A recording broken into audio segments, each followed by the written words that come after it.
Looks like we're live. A little bit of housekeeping. Jill ZZ, thanks for the follow. Z-Bomb, thanks for your follow. D-Recus, thanks for the follow. And it looks like Karu Aaron and Mokia. Appreciate it. Let's see. I do not have my youngin this evening. She is not feeling well. Actually, she said she's fine, other than the fact that like she's got like sinus stuff going. You know, because she's like in the middle of the snowstorm area. Hey, Kraft, how's it going? Welcome. It's gonna be a one-person stream tonight, so I just wanted to get some work done and touch base with people. Been trying to get somewhat regular, but I've got a lot of work to do, and it's just sometimes it just doesn't line up right. Not an apology, just it is what it is kind of thing, you know. Let's see. Back to the game. Let's see if those changes took place.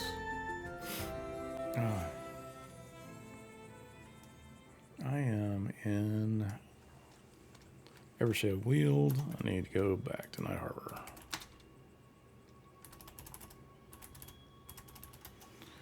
How are you tonight? Hope everything's well with you.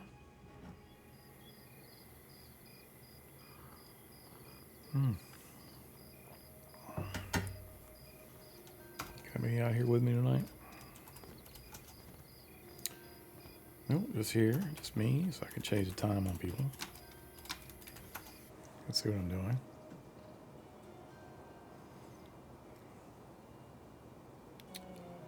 Carl Longus, thanks for the follow, I appreciate it. Karu, hey, welcome.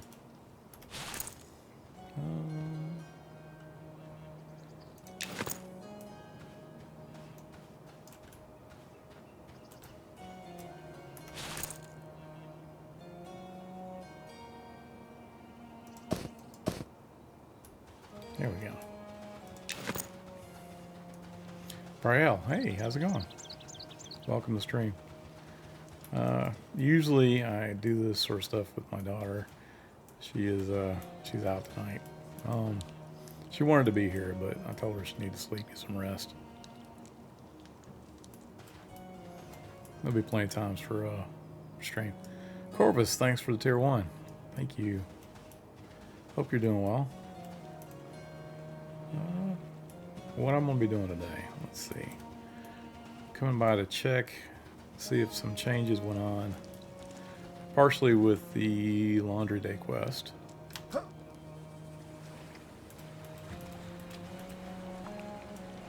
And then the other thing is to try to do some work on the garrison. Add some more steel talons to that area.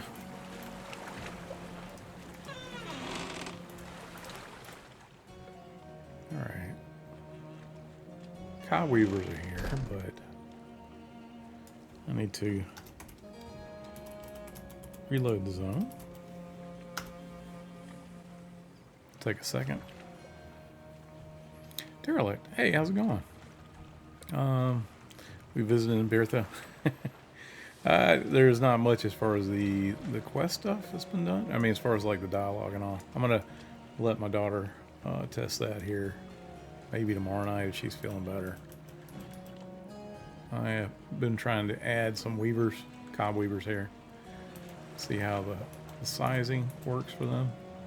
I think they're about the right size I want. I added some geo to this, but it hasn't migrated up yet. So this whole room will be kind of like a deserted home with a bunch of webbing to make it kind of interesting. But it's intended mostly to be like a one-person camp. Someone's trying to do the quest. I'm liking this though. Let's see, stats.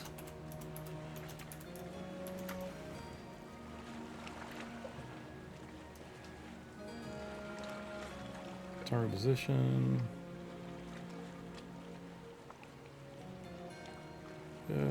Looks good. Looks good. Item drop is not dropping for that. Let's see.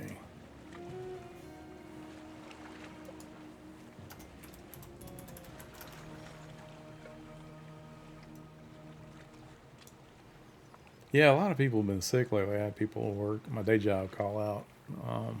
So definitely it's going around. But I will tell you, I've been fortunate because it seems I have asthma, and I used to not have asthma. I had a walk-in pneumonia when I was 30 in my 30s, and ever since then, every time the weather changes, it gets colder, and then I can feel it coming on, and I go get a shot because I know that if I don't do that, I'll get bronchitis within a week.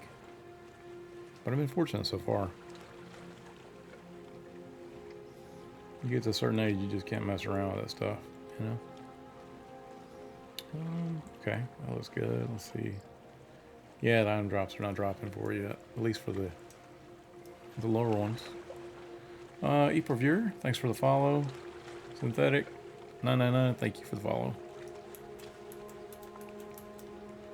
But these should be like level 1, level 2. And I got 3 spawns in here that should be like 3 to 4. And a rare being a 5.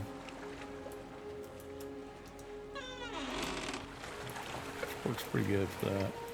I want to make sure they're not spawning on top of the building, which sometimes happen when you have like geo that's really close together. Looks good here. I'll have to come back here and make sure that the dungeon dressing, the props are good and not sticking out the sides or whatnot.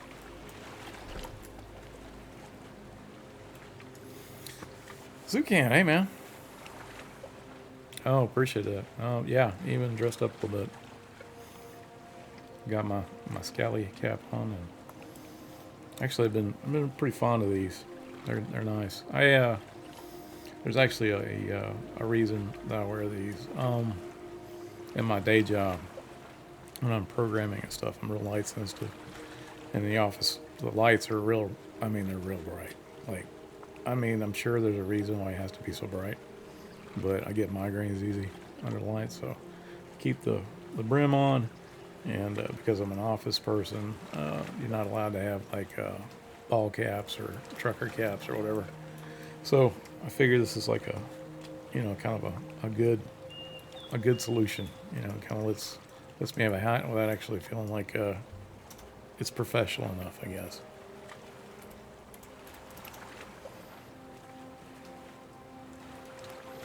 Of course, my buddy had COVID the past week. Yeah, man, COVID is not to be played with. My son had something. It was called COVID toes. I wouldn't suggest you looking that up, but he works a real physical job, and he come home, it's like his feet were hurting. Oh, well, let me see. And I was like, wow, pretty rough. So found out that your feet can get inflamed if you've had COVID. Never knew this. Never thought it was a thing. It's a legit deal though. Not everybody gets it, but it's because it messes with your immune system, I guess.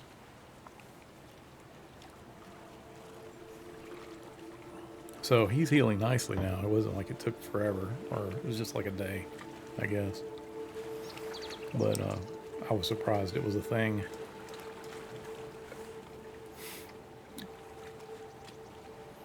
Zuka said, yeah, I always hated overhead lights in the office. We just turn them off usually. I would love to do that, but because I have inspectors come by, and like regulators and all that good stuff at my day job, we can't do that. So this was, my boss approved it. It was kind of nice. Cowboy Bot, hey, what are you working on? I was just checking out the spawns down here for Laundry Day Quest. At some point, you'll go to the tailor. Let me go to the tailor here.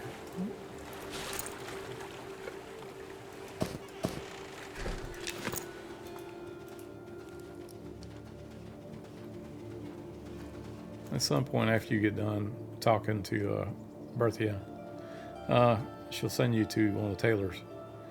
There's 2 tailors. One, of course, is in the night market, which is this way. Mr. Salmon, thanks for the follow. And okay then. Thank you very much. Appreciate it. Glad you guys are here. Oh, missed it almost. Right here. So yeah, Norla Taylor, right? And she will make a shirt, which will be her specialty. And then if you ask her about the shirt here, she will send you on a quest. And she'll talk to you about some lore, which I won't spoil for you right now. And then, but you'll eventually find your way back down to this little house.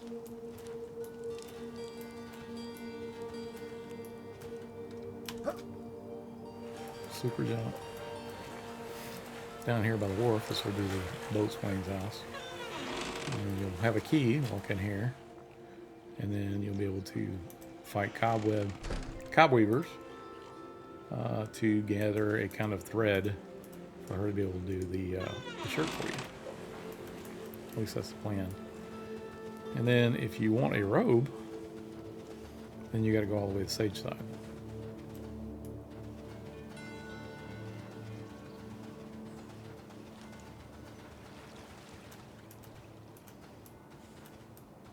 Let's see.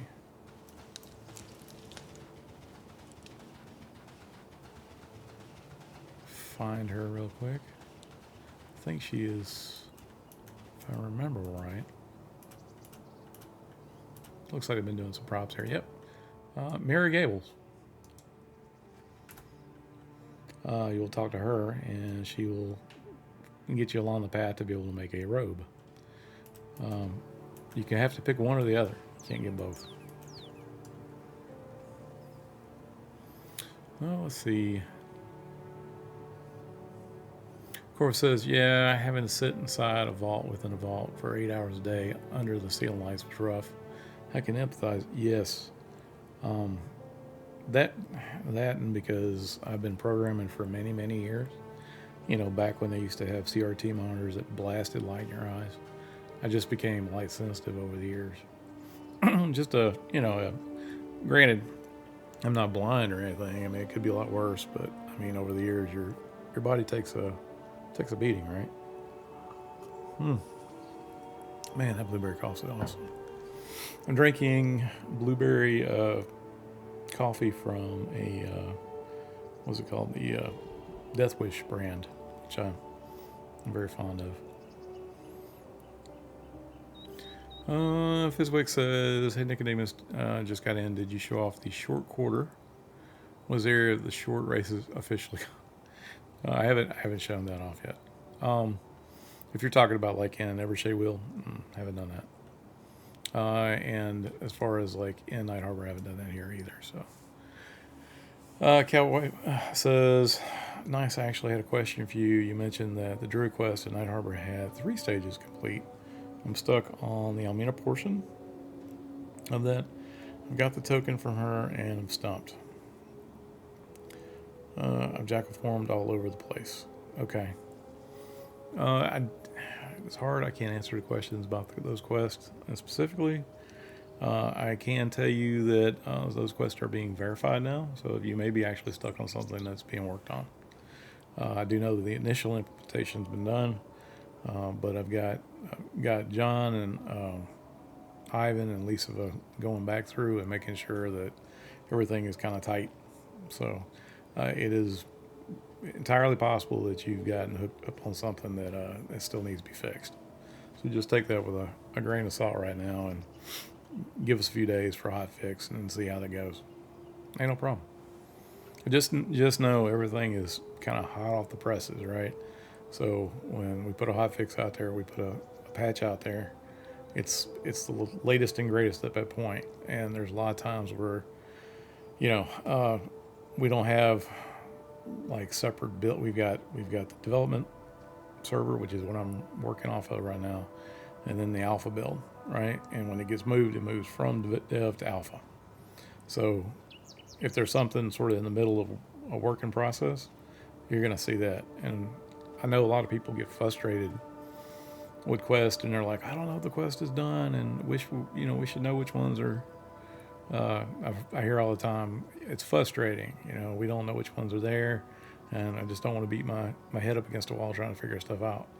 I would say try some stuff, but don't spend like a day at it, right? Just look at it, try what you think is what seems reasonable, and then just move on. And then when the next patch comes by, put a note down, and then go back and try something else, right? That's what I would do in the player situation, because there's not a good way. I can't, to give you some example, if I gave, say for instance, the player knows 3 quests, right? And he's working on the 4th quest, and he's not sure if the fourth quest is there or if it's finished. And if I made a list of all the quests and said, hey, so these 5 quests are done, right? Then the player who didn't know that the 5th quest existed, now they have incentive to go find that 5th quest. Now they have meta knowledge that they didn't have beforehand. And that's what we're trying to prevent. We want you to find it naturally, organically. And so, in doing so, it's hard on us because I'd like to be able to say, yeah, that's done or not done. But if I do that, it becomes a slippery slope. Where does that stop? And then at some point, is it really ruined for the player? I don't know. Some people will be like, I don't care. But I care, right? I know the team cares. So let's see. And to me, it's I'd rather you have a little frustration on me, and I'll take that heat, right? If it means that later on you are pleasantly surprised because you've stumbled on something that you didn't know was there. And I will say, not all the quests have been found. I will say that not all the quests are where you can get to them in alpha. It's not like alpha has access to all the quests. There is some stuff that's been completely shut out so that alpha doesn't find all the secrets before the game goes in EA. So just keep that in mind, and don't worry. Some people are like, I need to get in the alpha, right? Would love for you to be in the alpha. If you're interested in trying to get a shot to be in alpha, you need to check out Nick Hott's stream. He keeps mostly does during the week. Noticed he's been doing it more and more in the mornings between 9 and noon, and then he goes in the afternoon. Sometimes, some of the streams are long, but usually about like every hour or so he'll do an alpha. He'll do like a little giveaway, right? And then also let you guys know that, because I keep trying to make sure everybody knows this. There has been an instance where a player has contacted us and said, hey, I just got this alpha key. Where do I insert it on the account, the website? And alpha keys aren't done that way. They're not like keys you go buy from someone and you insert it onto a text box on a web page and then you got it. Those are scams. Please don't do that. The only way to get in the alpha right now is through the giveaways that Nick does. I know he does them on his streams. I know sometimes that ZBrush does. He does it with ZBrush on his streams. So that's your best chance there. And then the other day on Sean's stream, he said that the beta is going to start March 1st. So I just saw that. He mentioned it, and I wasn't sure. I was like, I remember it was March, but I didn't know an exact date. And I had messed up because I didn't check the planner, and it was on them. It was actually on the calendar, and I was like, I went right. I just glazed right over it. It was my fault. It's on me, right? So, let's see.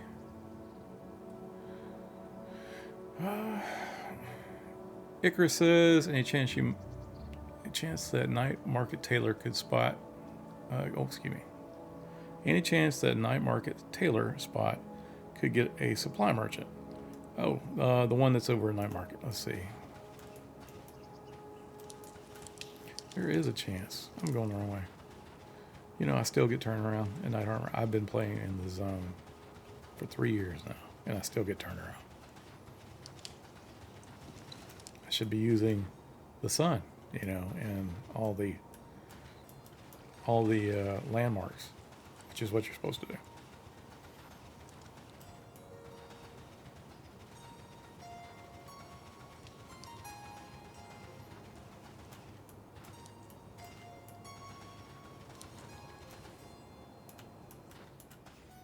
And so she needs a supply merchant beside her. I'm going to put a note down because to me, I feel like, yes, should be one. But also know that I wasn't one to put the NPC here. So there may have been some reasoning or logic, the reason why there isn't one here. It may be that that merchant is somewhere else in the city. So I'll put a note for this. Good question, though.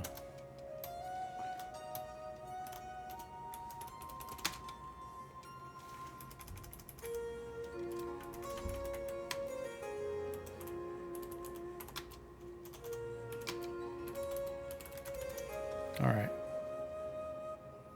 Let's see.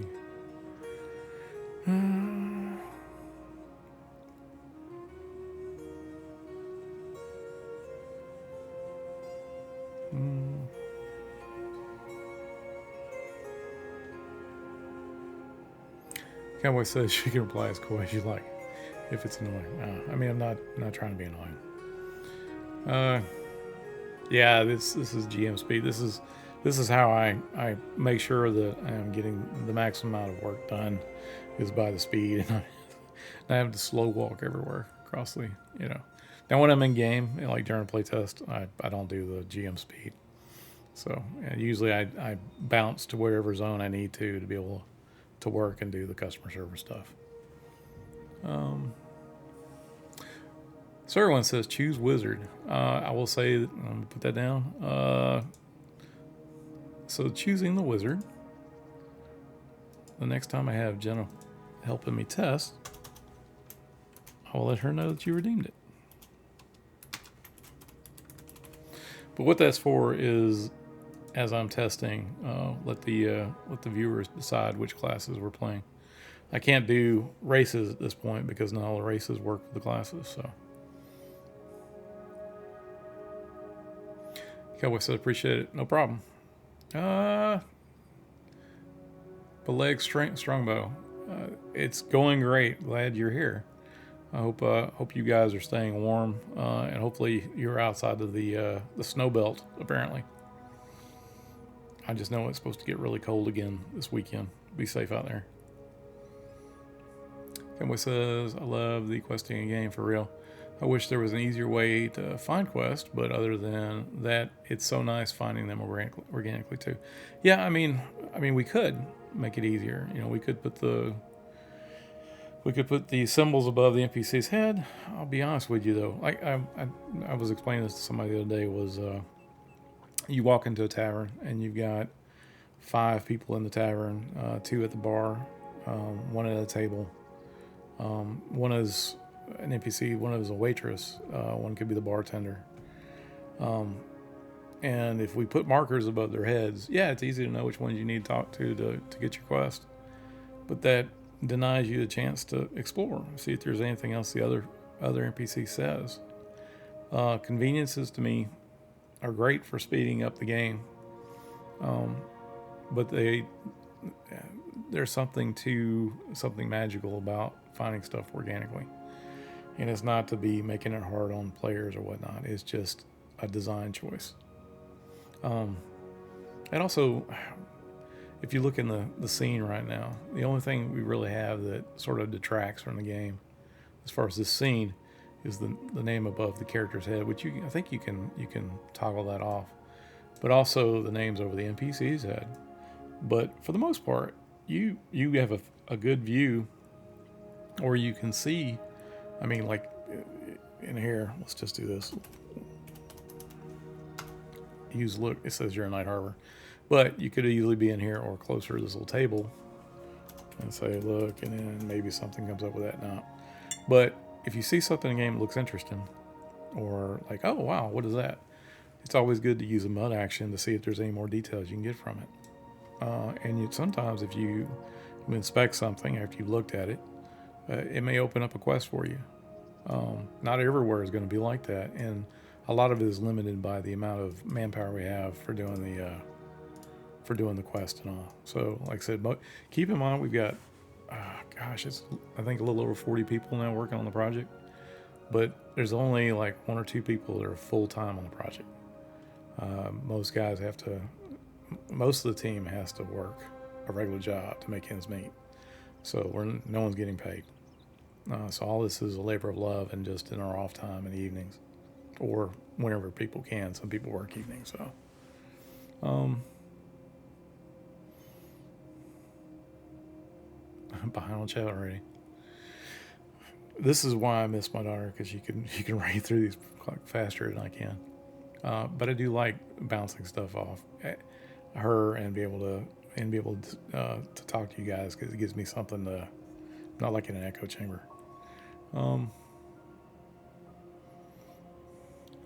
Geez, are you saying the Alpha key I bought for $100 at Google Store gift card is not valid? It is not valid. No, I'm sorry. Icarus. Yeah, that thread supply merchant is with the other tailor across town. It's just annoying to Loom is here, and they're wildly split. I would agree with you. I don't think that was intentional. It may be something we can address, but I do want to make sure that what was the reasoning for that. I can add stuff all the time. So sometimes you got to make sure that when you do stuff, should you do that, and make sure that you're not crossing over someone else's designs, So I'm always trying to be aware of what the other designers are doing, and it only takes a minute. Usually in Slack, they'll get back with me, and I'm like, okay, I can add one here. Slack works really well, by the way. Yeah, in case you guys have got other projects that you're working on, I'm really impressed with it. Most people like it. I won't say most people. One of the more prolific versions of Slack, I think, is the team stuff for Microsoft, but that costs a lot of money.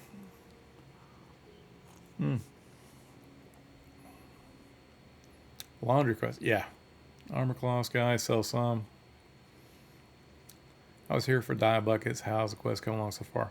I have done the first part of the quest. There's actually 2 minor, tasks, I say. One being deliver laundry that she has to the NPCs, bring those back. Second is that she gives you something to, like a voucher, to go talk to one of the tailors.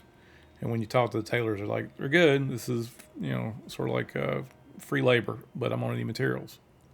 So you have to go out and get the materials for the piece of clothing you want. There's 2 pieces of clothing, a shirt and a robe. And once you go to the tasks that the tailor needs, then she'll create the shirt for you. And then the plan would be, walk back out here.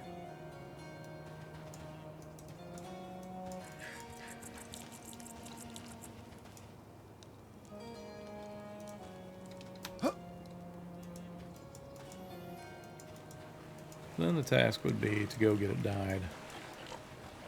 I think the spot we had decided upon, I say we, because I did this with the chat in mind.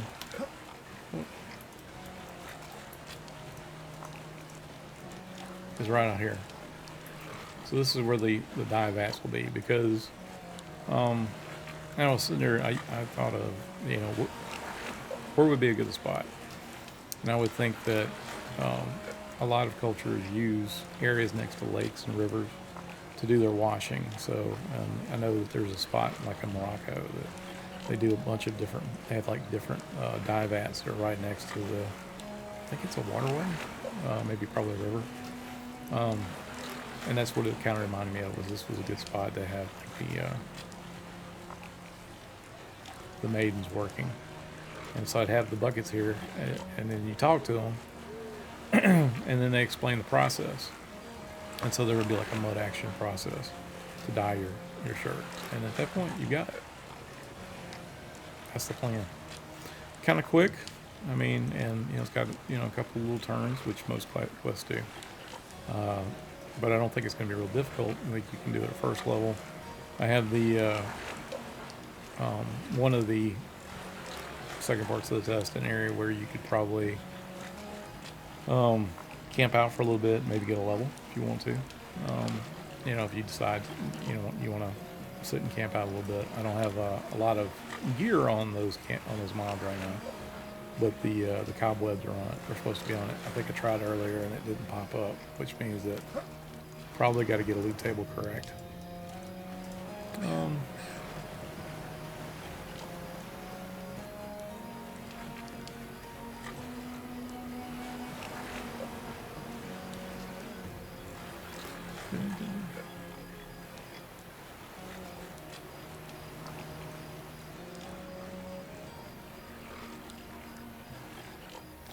Look says you can buy some stuff outside the building. Yeah, laundry press time.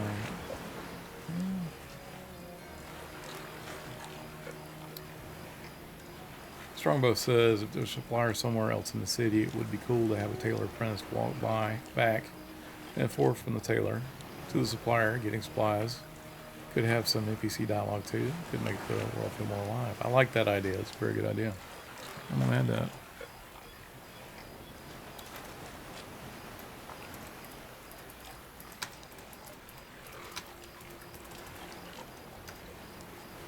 Good deal.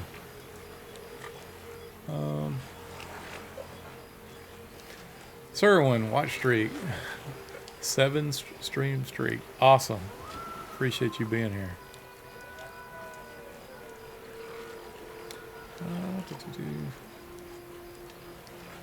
Stroma says Western Pennsylvania. Got a foot of snow or so. I'm staying warm.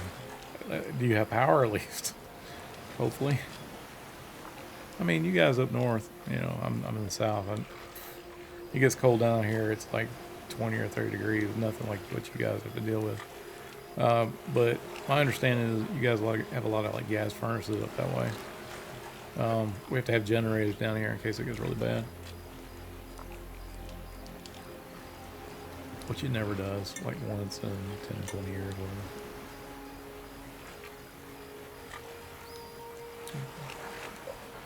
Easy Lee says, snowed in here. I have a golden retrievers and they're loving it.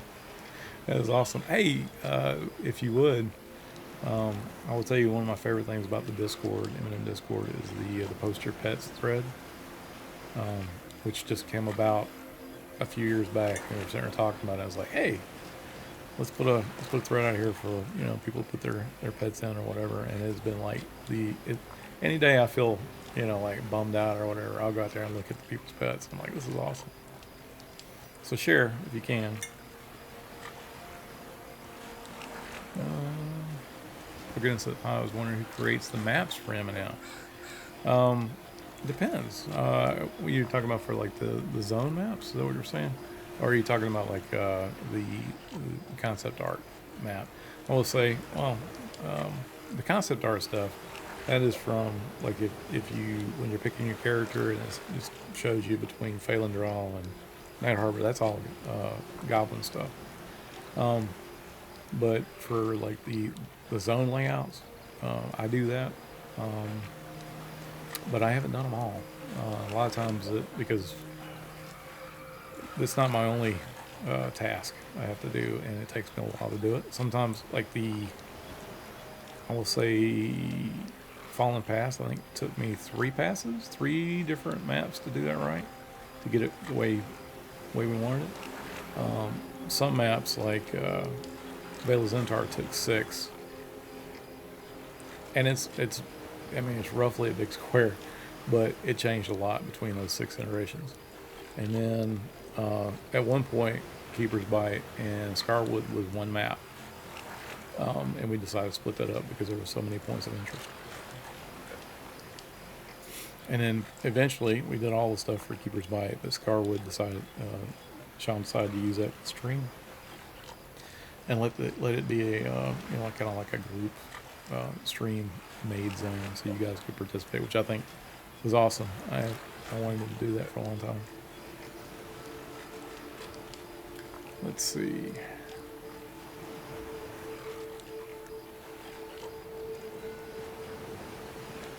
Yeah. No marker. Everpure?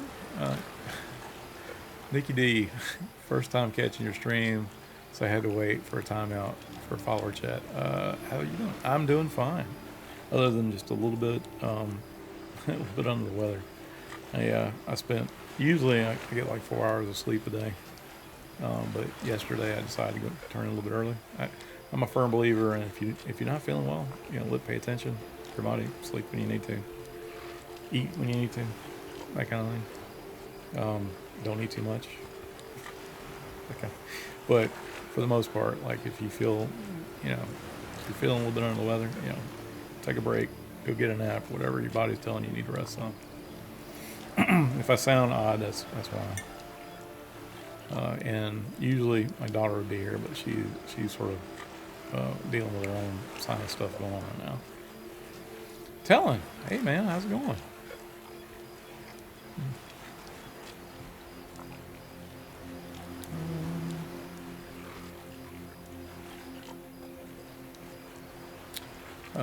Starbucks says it would also softly show players where both shops are without being too gamey. It's a great idea. I like it. Minus 15, minus 20. Ooh, man. There's no way. I think the team member we have who is like in the coldest area is Goblin. And there's times when I'm like looking outside and I'm like, man, it's 4 degrees out here, and he's like, it's a brisk minus 10 degrees out here. And I'm just like, I don't know how you do it. It's all you, sir. Someone says almost record lows here are going to be 31 to bring orchids and cover citrus tree. Awesome. I haven't done it in a while, but before, and the reason being is because when I got the M&M, I was like, well, some of these hobbies I got to stop in order to make sure I got bandwidth. So I had to stop my gaming group, and they were upset and sad because I've been running a game for 5 or 6 years for them. But also I had to stop doing the garden. I just you want to make sure you get enough time doing the game stuff. How many terrain meshes do you use for most of your zones? That is more a question for the environment artist. For my part, what I do is mostly just placement of props for Quest when I'm doing stuff. But I don't do any of the modifications to the zones itself. I do some of the concept art, but I usually just hand that off to a 3D artist like Pattis when he was here, and let the environment artist take it and interpolate it the way they want to. What I have learned since I've been doing this process is that there are sometimes things that look great in 2D, but when you get in 3D, you have to change stuff. Goose TV, thank you for the follow.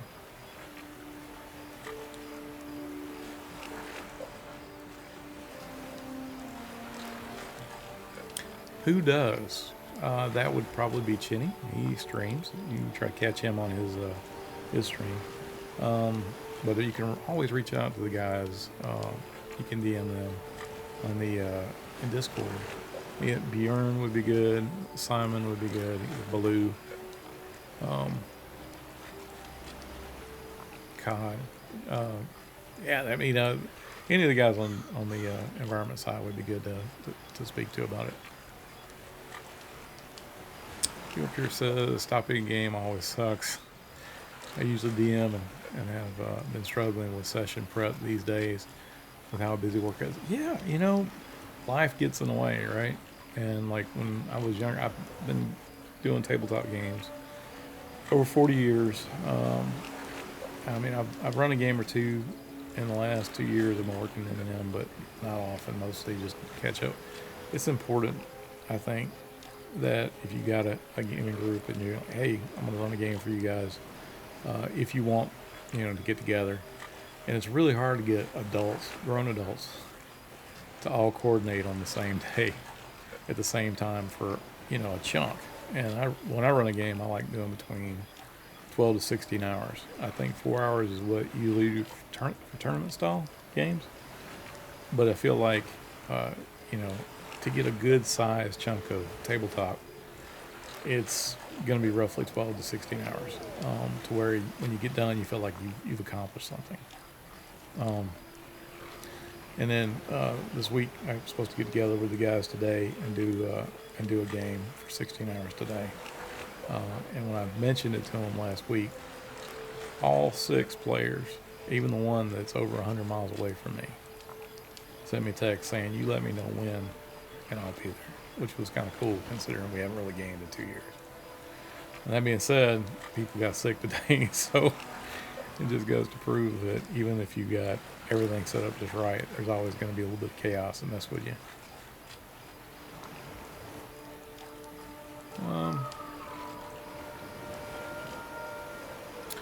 Dylan says, "I'm curious your opinion of my kit bashing and pinchawing, and I have not seen it yet. Let's take a look.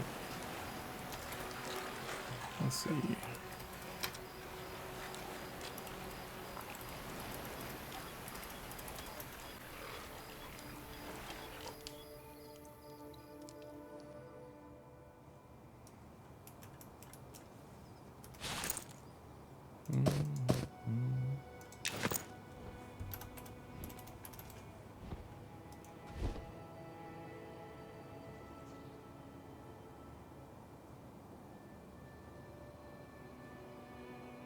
I love how this is turning out, Dylan.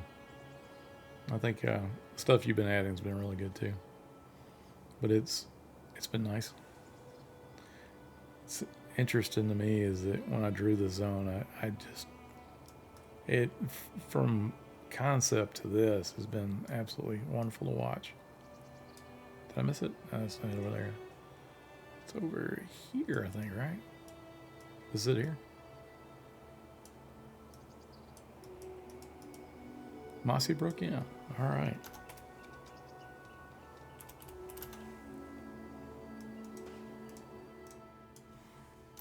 Let's see. All right, I'm gonna change the time.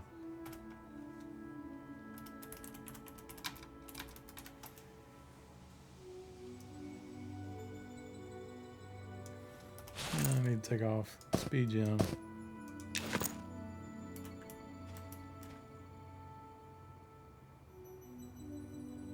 I like the attention to detail of the table. Carpets look good. May need to get Goblin to make some specific keeper's bite or red mantle kind of adornments with like tapestries or curtains or whatever.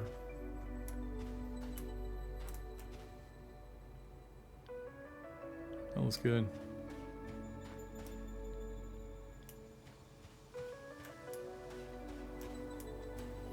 Oh, you're fine. I mean, I always put stuff in too as placeholdery. Okay. These are the in rooms. I don't know if you saw it or not, but there's been some beds done as well. Ah. An iron emissary. Yeah, there's a bed. Looks good. I'll let him be. I like the placement of the bush out here, kind of garden-like.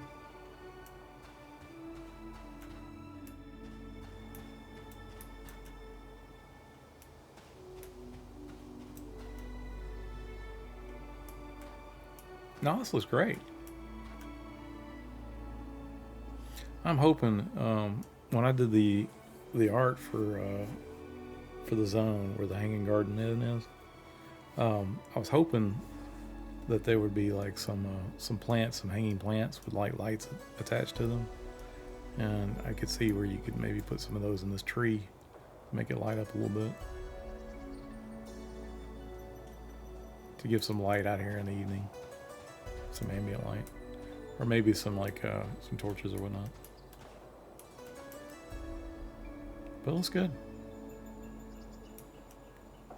The courtyard is amazing.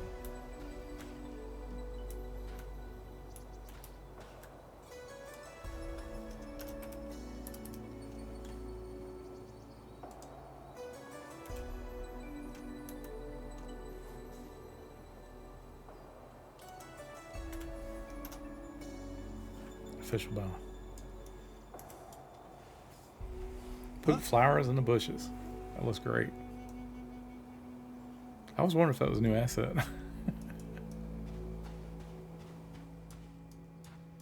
And I like that the bookcases actually have books in it now.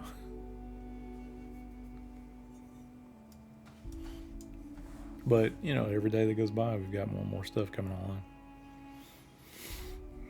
And then we have to go back and fix some stuff, like, just the nature of it, There's so many moving parts putting together the game that there'll be times where I'm like, oh, I need this asset. Don't have it. And I'll ask for it, and then I'll be like, yep, we'll get it round to it. It'll be about 3 months from now. Okay. So I'll put some placeholder down. And I'm like, okay, I'll put a note down. I'll go change this later when that asset comes online. Y'all just don't understand. Just you scramble, you do the best you can, you put stuff in, and then you go like, all right, that's good for now. Let's move on, and then later on come back into the past.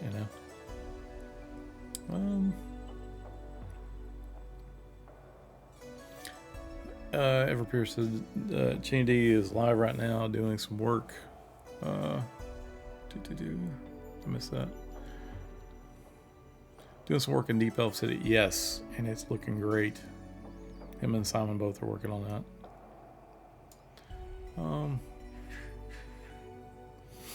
Stormo says, speaking of game groups, D&D, I just saved my whole party last week. Whole part was unconscious. And I was the last up during the final boss fight. Crit with Divine Smite. Killed the boss. Felt good. Yes, it does. Yes, it does. And, when you especially crit natural 20, that's awesome. It's hard to explain to people who aren't gamers, tabletop gamers, the elation you get, that clutch moment or whatnot when you kill off the bad guy, especially if he's like a boss or, a really tough critter to beat. Something like, gelatinous cube, something that's hard to touch, mimic, right? And then you try to figure out a way. I was playing a game one time and noticed that every time someone would hit the mimic, their weapon would stick or whatnot. And the GM looked at me and he was like, what you gonna do? I was sitting there and I said, well, I obviously can't touch it. Oh, I got a plan. And so I reached in my pack and I pulled out like a blanket, a bedroll. And he said, what are you doing with that? So you're not gonna do damage to it. I said, that's not the point. I said, I'm gonna cover it. And once I covered it, and people could swing blunt weapons to it and hit it without actually having their weapon stick to it. The GM later told me, he's like, I don't know if I should let you do that. And I was just like, it was a creative solution, right? I think those kind of things you should reward players for that, thinking outside the box, right? And when I'm trying to create stuff like Quest and whatnot here, I try to keep that in mind. Like, maybe there's more than one way to get through a quest. Maybe more than one way to take down a boss, right? And just let the players figure out the route they want to take to solve the puzzle or get to the end of the quest.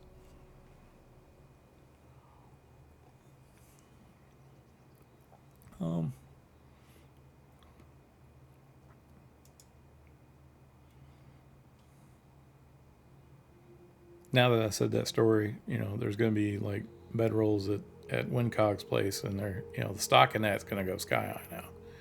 Everyone's going to have a blanket in their backpack, right?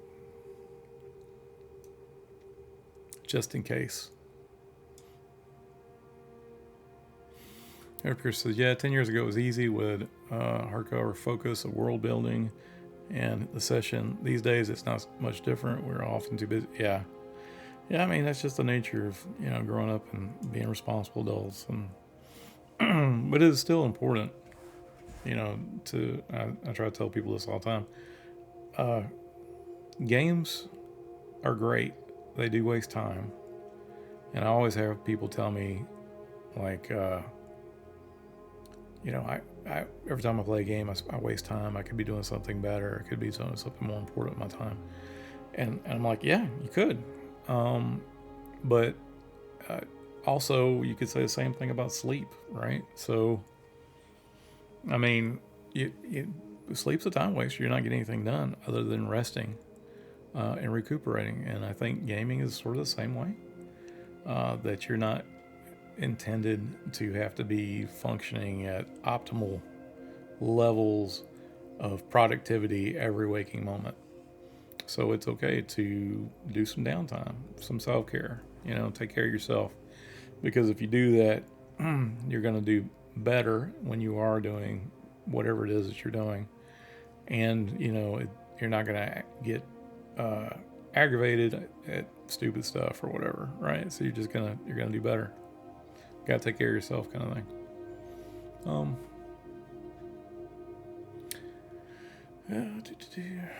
Everett says need a carpet or rug. Yeah, yeah, we do. We need a couple of new assets, but I mean, this carpet is beautiful, right? But that takes Goblin a day or two, right? It's nice. I mean, and he is fast, right? Goblin's not a slacker. But I will say that, I mean, that kind of level of detail, right, takes a while. And when you see it, it shows, right? You can say, wow, look at that. And look at the detail. Like each one of these little panels are a little bit different.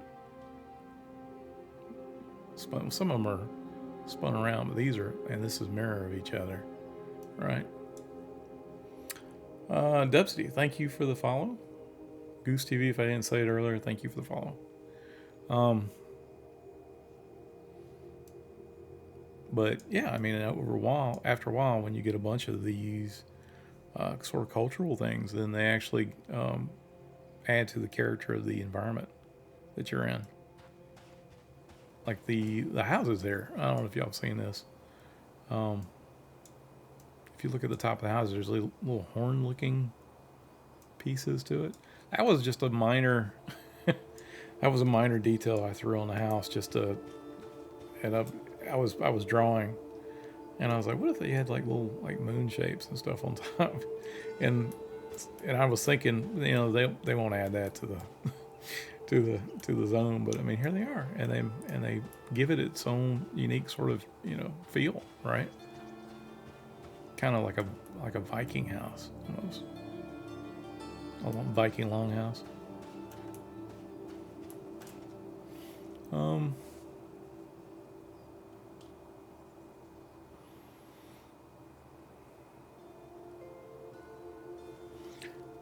Stromo says could be cool to have ropes from part of the roof of the ends to the tree with hanging lanterns. Yes, I agree. Yeah, I love that kind of stuff. It just gives an ambiance to it, right? Gives the place a feel, especially if we're trying to create not necessarily a town where you go to and you get all the quests and you run off to the next area. It's kind of like you're trying to create an area where people want to live in, to spend time, some downtime, right? That's hard to do. I mean, mostly people are like, when they get in the game, they've got the mentality they're go, right? What can I do? What's my goals for today? And that's okay. I mean, players have different reasons for playing. But to have an area where you feel like you belong to, or, like you buy a house in this area, you become a citizen in this area, you hang out, doing quests, maybe things like, on occasion, you hear that there are wolves out in the wild or whatnot that have been messing with the caravans, and you're like, hey, well, let's go over here into the inn and see if I can't find somebody to go out and look and round up some of these wolves, or do like do a hunting pack, right? That kind of thing. But to be a part of the environment, to be a part, and make you feel like you're a part of the world, and it's not like you got to be here all the time.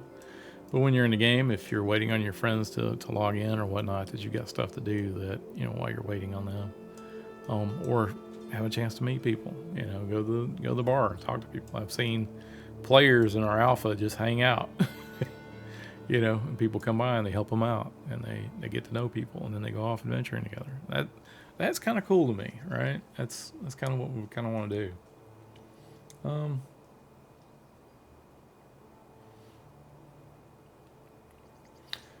Telling Stillman again, curious what you think about the two named orc rooms. One is supposed to be a mystic seer, other the warrior type.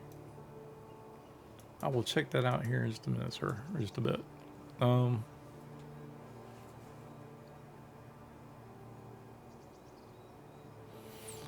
House Path. Hey, how's it going?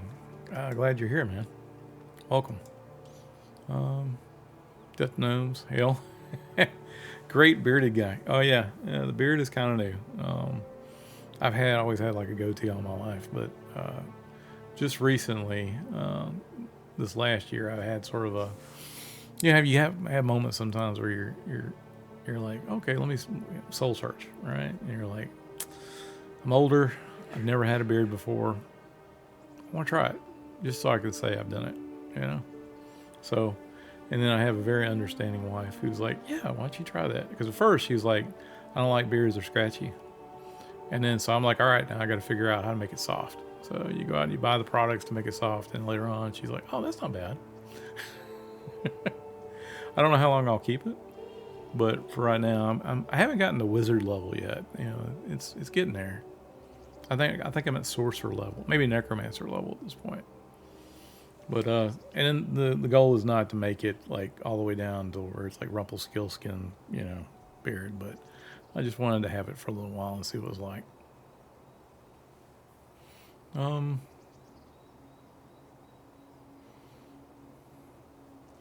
Talon says, I was curious if the Hanging Garden Inn was supposed to be in Evershade Will, like with the light effects entry. No, actually, it was always in Keeper's Bite.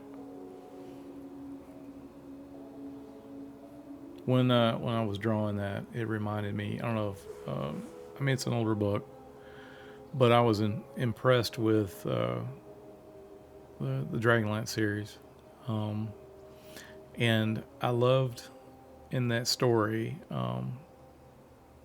the beginning of that story, that they have heroes that have known each other for a long time, and then the book doesn't open up with like their origin story. They promise to meet each other after so many years, so they meet at an inn that's a part of a tree, and it's not exactly like that, but I thought, oh wow, well, it would be kind of cool. Being that it's getting closer to the Wood Elf area, if there was like an inn that was farther out from the forest, that would be kind of this this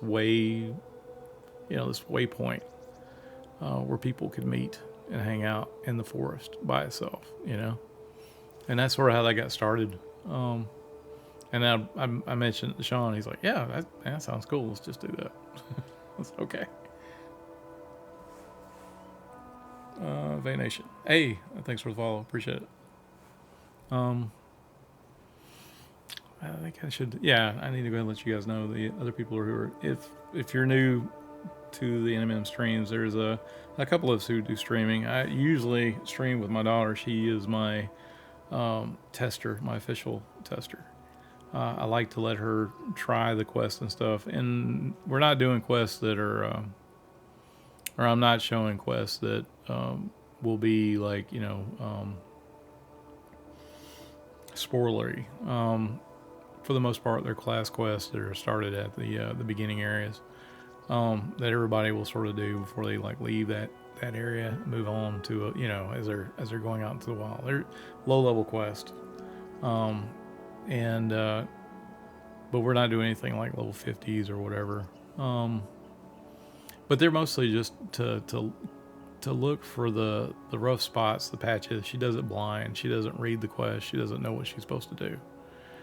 So a lot of times, and I don't tell her when she messes up. I don't go like, hey, you're supposed to do this. I don't do that.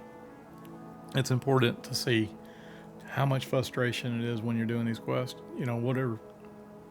While she's doing them, I'll write down notes of things like, oh wow, that was way too vague, right?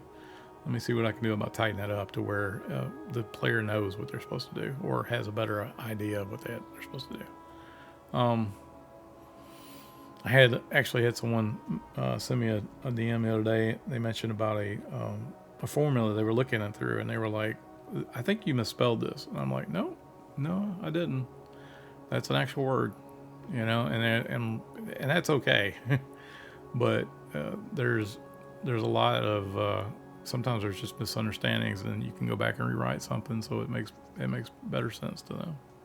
Or you don't want to make it too vague, but you want to make it interesting enough to where they learn something. Oh, I didn't know that, for instance, I didn't know that dyad, D-Y-A-D, actually was a word meaning two, kind of thing. So I like to try to do that where it sort of pushes the player a little bit. I think it's okay. I think players should be not, players should be challenged. I don't like the idea of a player playing a game and just sort of riding through it. Like I will say, like a lot of the MMOs I see now, it feels more like you're getting on a ride and you're. It's like on the. That's what I'm saying. It feels like not necessarily like a roller coaster. There's thrills and stuff, but it does feel like you get into an MMO and you have. As soon as you get in, you're automatically bombarded with this is what you're supposed to do. And I'm like, you're playing a game. You're like, I want to choose for myself where I want to go, what I want to do, and we try to do that here, where you can play the game, and you don't have to do any quest. You can just go out and hang out with your buddies, and and go kill stuff, and take their loot, right? And that's a great night. There's nothing wrong with it. I love doing that. But if you're interested in this extra stuff, you're interested in learning the lore. You're interested in doing quests, and you can get some unique items, gear that you can't get any other way by doing that. So it is definitely beneficial, but it's not required, and that's the important thing. Whereas most other MMOs they pretty much tell you, hey, do this, and then as soon as you're done with that, oh great, you got that done. Now you need to do these other two things, right? And I'm like, What if I just want to look around some? Is that okay? Can I peruse the shop? I don't know. I don't want to seem like I'm, mad at it or whatever, because I'm not. I just feel like give the player a chance to learn the game the way they want to. That's all I'm saying. Don't push a player that way. Push a player with, oh wow, look, let's go take on the big cave bear, at first level, and then corpse runs later. Maybe we shouldn't have done that. Maybe we need to come back later and try the cave bear, that kind of thing. That's fine, right?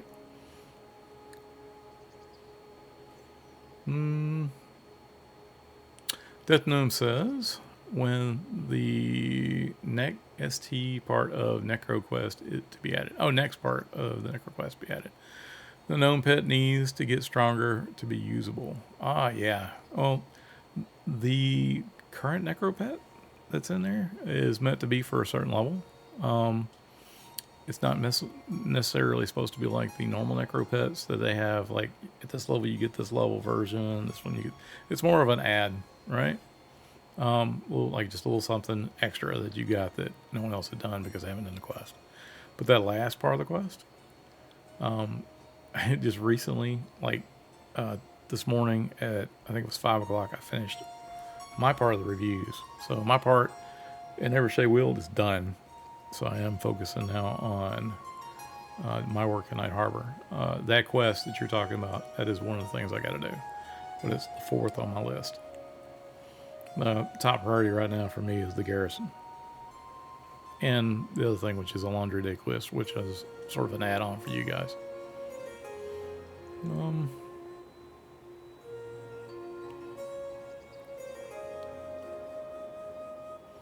So that's a cool detail I didn't know it came from you. You're talking about the houses, yeah. And it was just something I was like, oh, this house needs something. And I was like, let's just make a little shape up here, like the old, and I was thinking the Viking longhouses is where that came from. And I was sort of expecting at some point they would come back and like, here's what this area's house looks like. And Bjorn made it just like the way I had it in the art, which is cool. I guess, they liked it. I'm flattered. A lot of stuff I do concept-wise for zones, it's like, because there have been stuff I put in the zones, and I come back later and like Sean's like, oh no, we had to use that for something else. I'm like, okay, that's fine. There's nothing in the game that someone comes in and says this is it. This is the way it's going to be, and you got to go specifically by this. The game is made by several people, and as they're working, people put in their little takes on it, right? And in the end, you get a better product because you had not just one person thinking of all the things about it, but you have different viewpoints on everything. So the game winds up being better and stronger because it has several people working behind it and each one working together in tandem, pulling the rope in the same direction. And then everyone is sort of like, okay, this is what I'm doing, and then hands it off and understands that the next person has to take what you have and progress it, right? And so there will be changes, and that's okay. I'm very happy with how Keeper's Bite turned out. It's very beautiful. I especially love like the skies and all. Look at that, right? Ollie did an amazing job with Skybox. Bjorn did a really good job with the houses, right? It feels like a little town now. It needs some population, right? And we'll get that at some point. But I mean, it's very early on to me. Even when early access comes, we've got a lot of zones and still a lot of work to be done. And even like now, I'm going back to Night Harbor to work again, right? So there'll be several passes and stuff. I think for the most part, for as far as the early access goes, like all the zones I think are done. There's polish going on, but I feel like even when day one opens up, there'll still be polish going on. But I mean, for the most part, people will be focused on M1 at that point, Module 1. Oh, look, an NPC.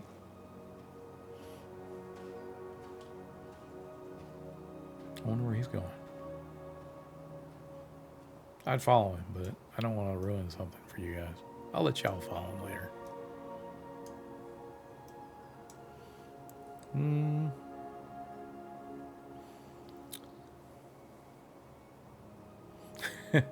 Houspath says, our blankets, 10-foot poles, 200-foot length of rope.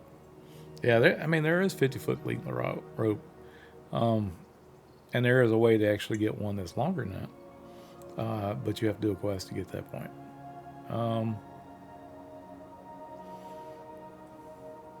Strongbow says, true. 10-foot pole. Yeah, I mean, there may be a point where you have to use a mud action to use an item that you picked up from a store, right? Have a rope, use a mud action, use a rope here, right? Or a grappling hook here, or a lantern, use, place, move, that kind of thing. All the mud actions you can do. And like I said, mud actions, you shouldn't be like everywhere you go hitting the look button every few feet. Don't do that. Don't turn it into a game.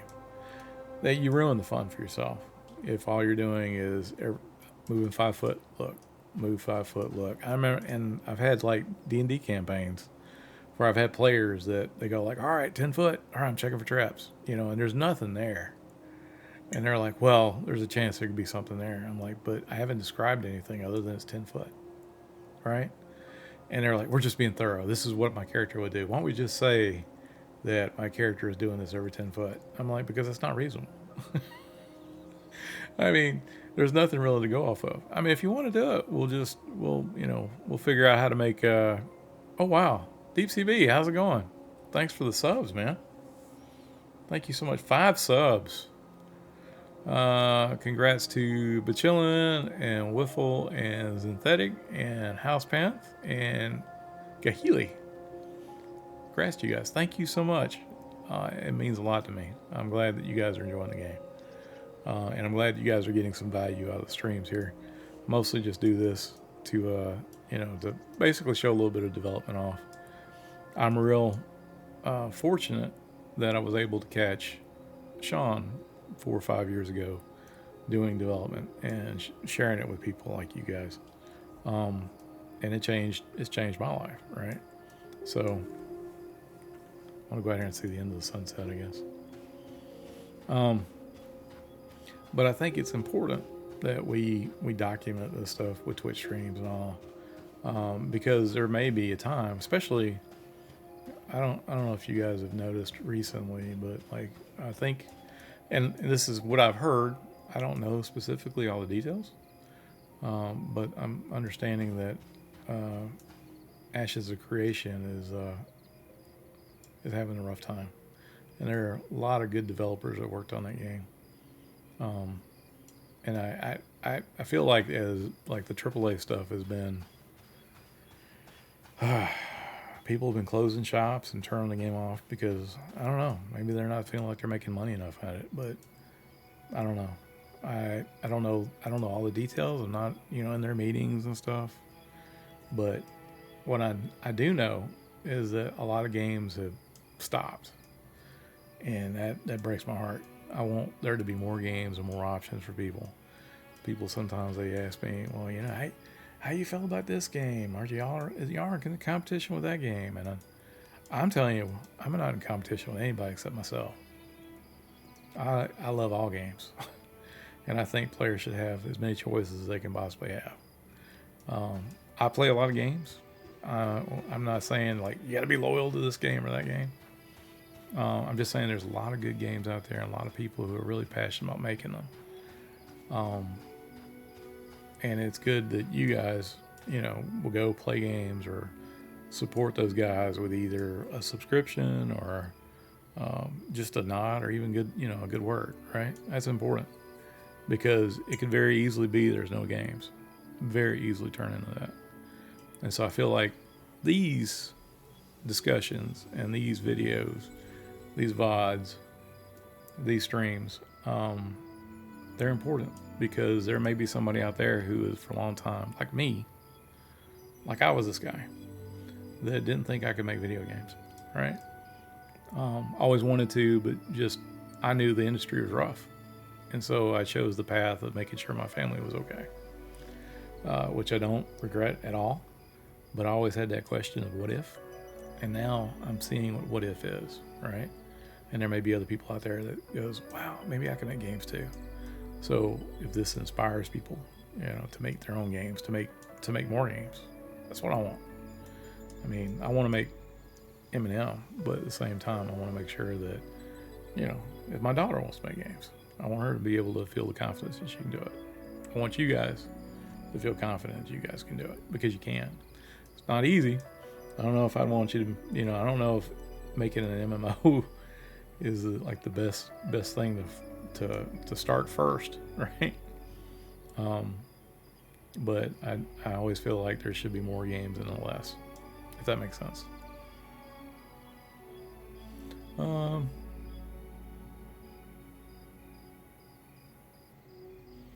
Goose, Depsy, V Nation, Deep CB, thank you all for the follows and stuff, and for the gifted 5, much appreciated.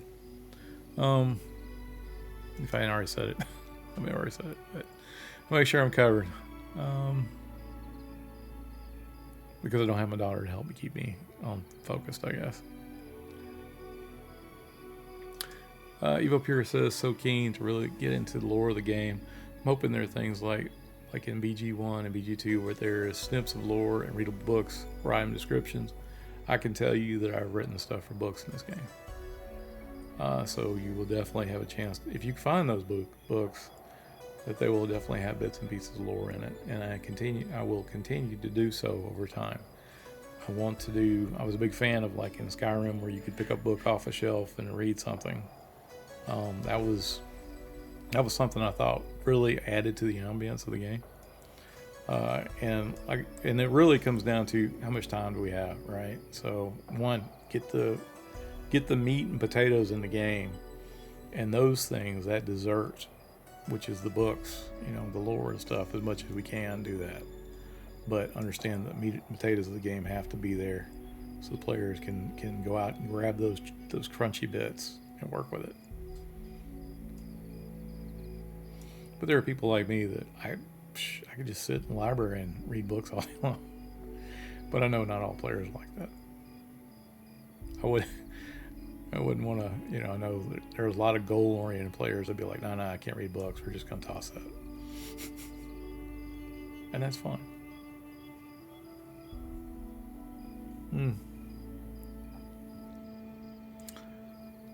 Easy Lee says, regarding agency, one of my best MMO experiences was starting an Iskar monk, not knowing anything, figuring out I could kill spiders for silk, hearing from another player that I could make armor from the silk, and then working up the crafted cured silk.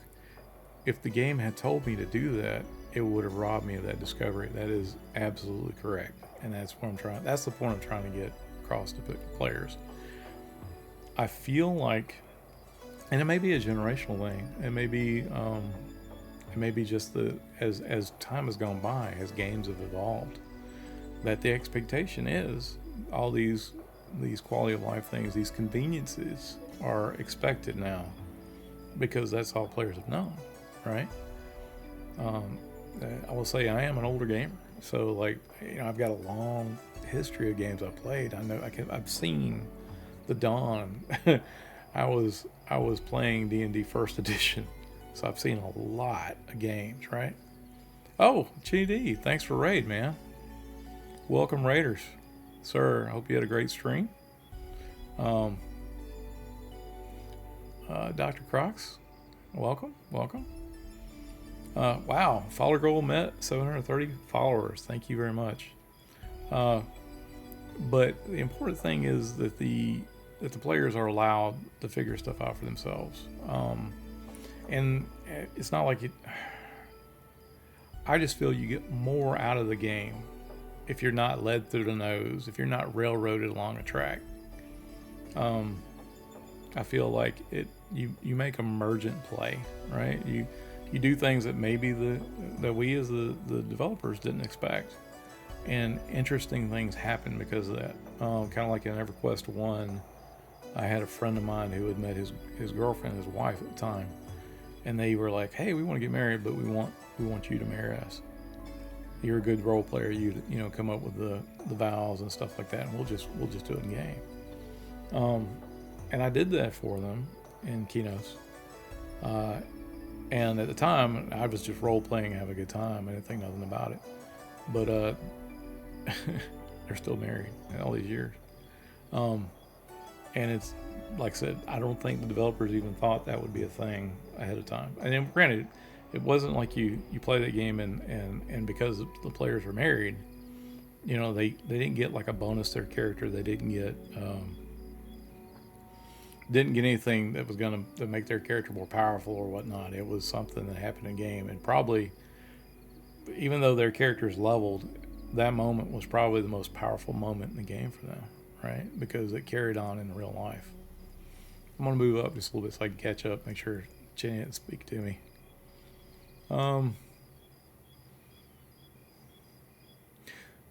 Strongbow says a lot of AAA games in the past few years seem a little meh. There are definitely some great ones, though. Yeah, I agree. And you can tell.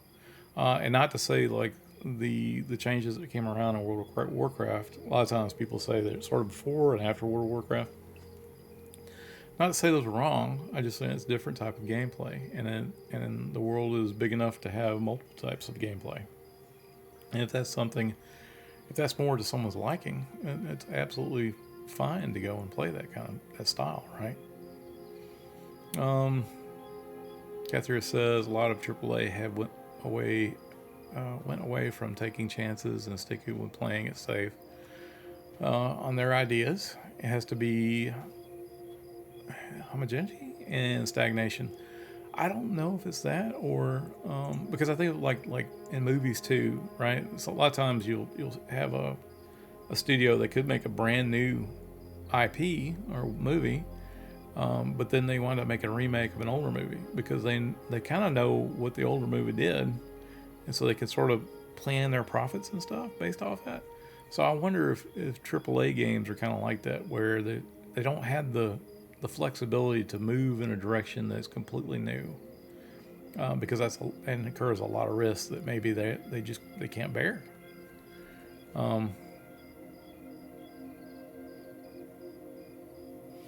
Deep CB says, behind each game, I imagine, and maybe it's naive, but there are devs who really love the, yeah. There's always dev. I mean, I've never met a developer who wasn't passionate or in love with what they're made. I mean, I know that some people are like, they work 9 to 5, and then when they're done with work, they go home. I don't want anything to do with work kind of thing. But game development seems to be different.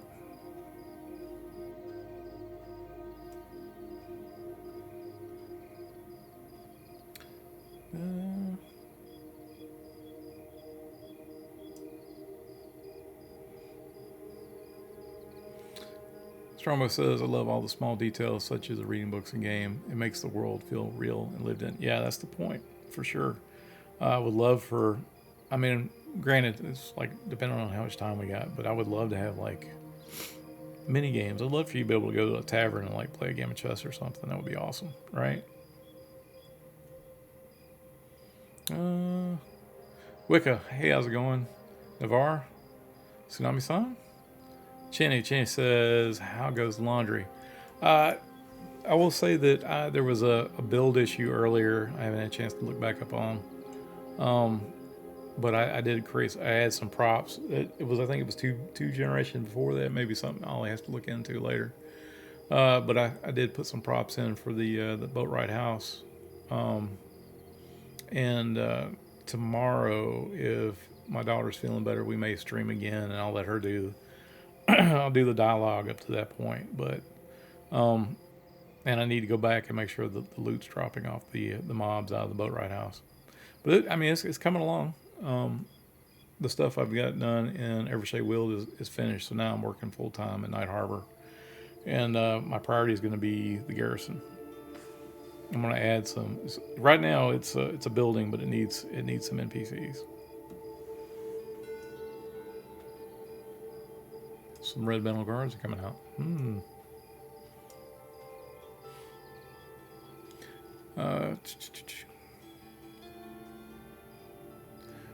Dr. Rocks, thanks for the subscription. I appreciate it. The tier 1. That's awesome. Thank you. Much appreciated. Sorry I didn't get to it faster. Yeah, guys, I need to do the disclaimer. You know, I'm not a professional streamer. I'm just trying to let you guys see a little bit behind the curtain here. Strombo says I'm 25 and love old schools MMOs like EverQuest and D&D in general. Slower pace of it all and the world building lore. But yeah, most gamers my age aren't into it as much. Yeah, but there are some. Like I was worried that when I first started working that the game wouldn't translate to a younger generation. But then I showed it to my daughter, and she's like 26 now, I think 25 or 26.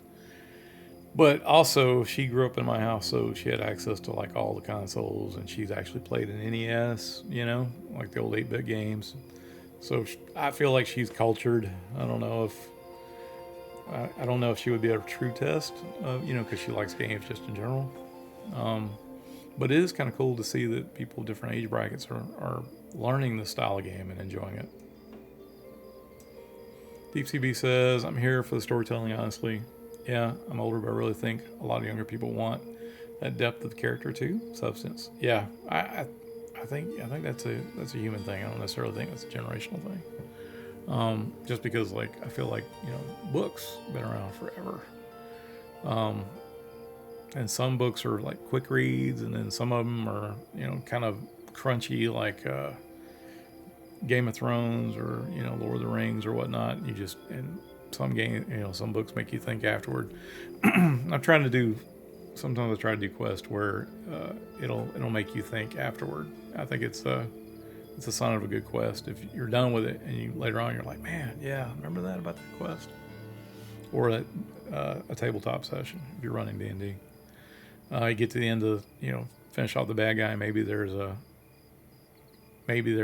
twist at the very end. You find out that the bad guy actually is someone who was wounded as a young child, right? Who's grown up in this cruel world and has been molded into this villain, right? And then at the very end, it's tragic, and maybe that villain must die. But then you learn, sometimes you look at that and you go, man, that could have been me. I could have been that guy, right? Those kind of moments.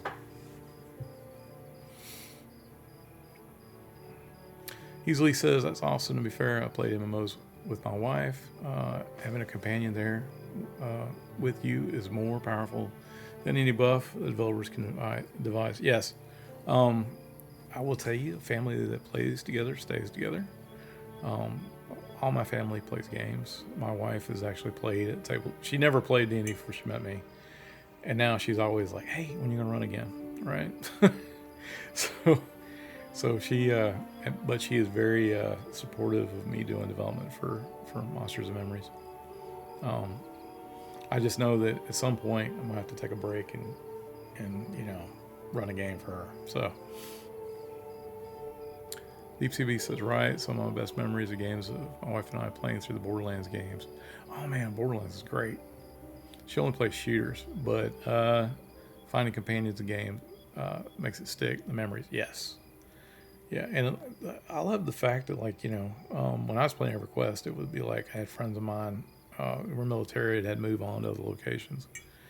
And they call up and say, "Hey, dude, I need you to be on tonight. We're gonna do this raid, or we're gonna go Befallen, or I'm gonna go to Guck." Hey, and and it was cool. One, to do the game, but the two, to catch up with people you don't get to see every day, right? That's kind of why. That's kind of why I was supposed to run the game today. That people got feeling sick for and wasn't able to do. But like I said, I hadn't really had a chance to play with these guys in like 2 years. And I'm like, okay, we'll catch up. So you got that. You meet up. You may have lunch, dinner. You have a BS session for a little bit, catch up with people, how their lives are like. And then you're like, all right, grab some dice, let's roll, right? And then have the encounter sometimes 2 or 3 hours, sometimes 4 or 5 hours. In my case, it usually turns out to be 16 hours. And then at the end of that, everybody goes home, and you're like, oh, that's pretty cool. Not my generation, but before my generation, it used to be a whole thing where people would they would do dinners, and they would entertain folks coming over their house, and it was a big deal. My generation has always been the gaming table, right? And people, some people cook. I tend to put out like a board of meats and cheeses and vegetables for the people who want the vegetables. And it's a whole social thing. And the fact that you play the game, M&M, right, and get your 6 buddies together, and then you can actually see what's going on. You don't have to leave the house, but I kind of miss the days of LANs, where you used to get the LAN party together. That was fun. Like that. Used to like hauling my PC around everywhere I went. I mean, nobody does that anymore. Maybe. There's probably some people out there do it. Direct says, you're correct about AAA, that they are very risk adverse to the point that they cause risk. Yeah, I agree. I also feel like not just that, but I feel like there's this constant push to make more profits every year. And not that I'm against that. I think that's great if you can do it. But I feel like sometimes that's you kind of need to have where you can perpetually keep moving your business up, or be sustainable, right? I look at, and I think that a very good example of this, Nintendo, right? Those guys at Nintendo, they have developers that work for them, for 10, 20, 30, 40 years. And then when you've got a guy who worked on their first original Legend of Zelda, understands not just what the game is, but has detailed knowledge of how it worked, of the underpinnings, looking inside the engine, right? And then after that game gets put out, you don't lay them off, and you don't downsize, or you don't drop the shop completely and rebuild the next game from a brand new batch of people. I think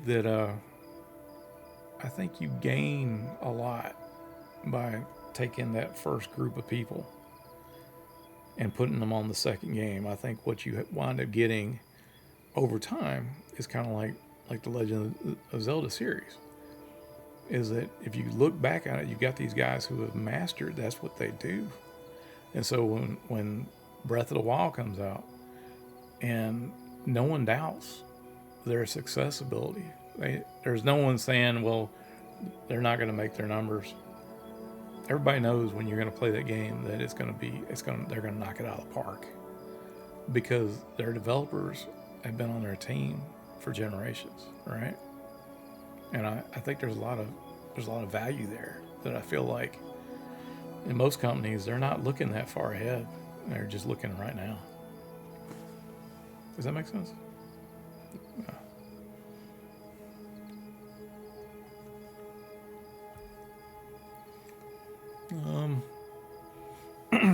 Let's see. How long do you think it would take you to prop a building, a section?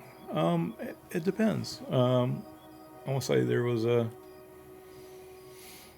try.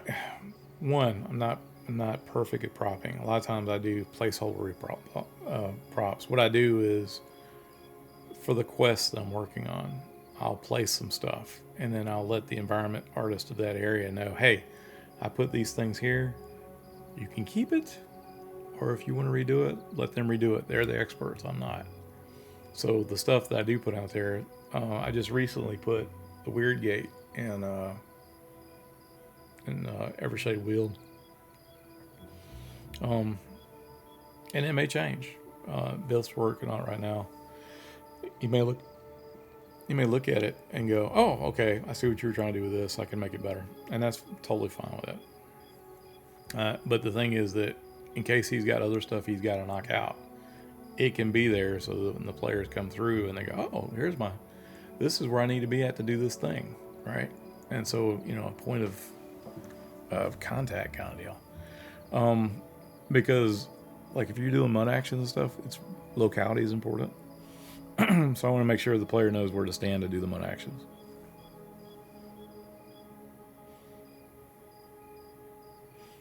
But for me, doing like a building section, I did one earlier tonight. Maybe it took me about an hour. Mostly because I know where all the props are that I need to work with.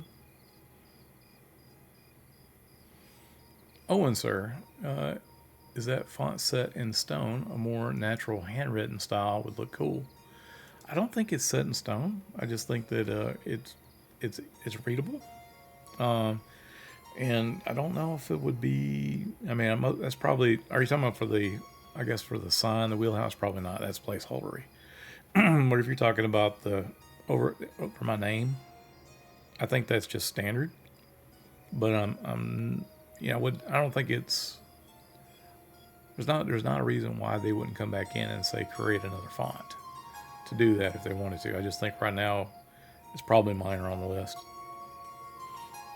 Of, hey, should we do this? There's a lot of things we got to get done. Cathrill says Calthrill. Is that right? Thur 83.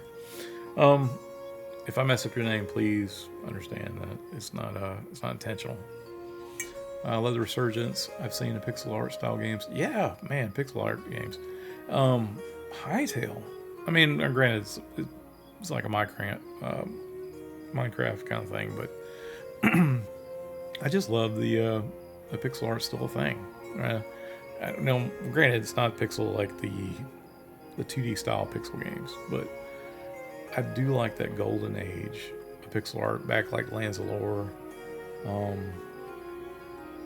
the old Forgotten Realms games, like the Eye of the Beholder style. Something about that. There was a game back in the 80s. I'm a Star Trek fan, but they had like a 25th anniversary Star Trek sort of a point and click adventure where you use kind of like mode actions. Use object on objects kind of stuff. That was a really good game. If you get a chance to try that, you should. If you like Star Trek. If you don't like Star Trek, pass it. Curry says, I agree, families play together, stay together. Unless it's... Yeah, that may be the one exception for sure. Dr. Croc says, we land every weekend in high school, Halo mostly. It was amazing. Yeah, when I was in my LAN party was mostly Halo. Halo was a very solid, balanced game. Uh, I liked Destiny, and I mostly liked it because it allowed me to hang out with my friends. But unlike Halo, where there is a plethora of gun types and stuff, and each one of them has their own values and their own way of playing, it was probably really hard to balance. The meta changed constantly in Destiny, whereas Halo, you had a shotgun, you had an assault rifle, you had a pistol, and they all didn't. If you picked that gun style, you know what the type of play it was going to be.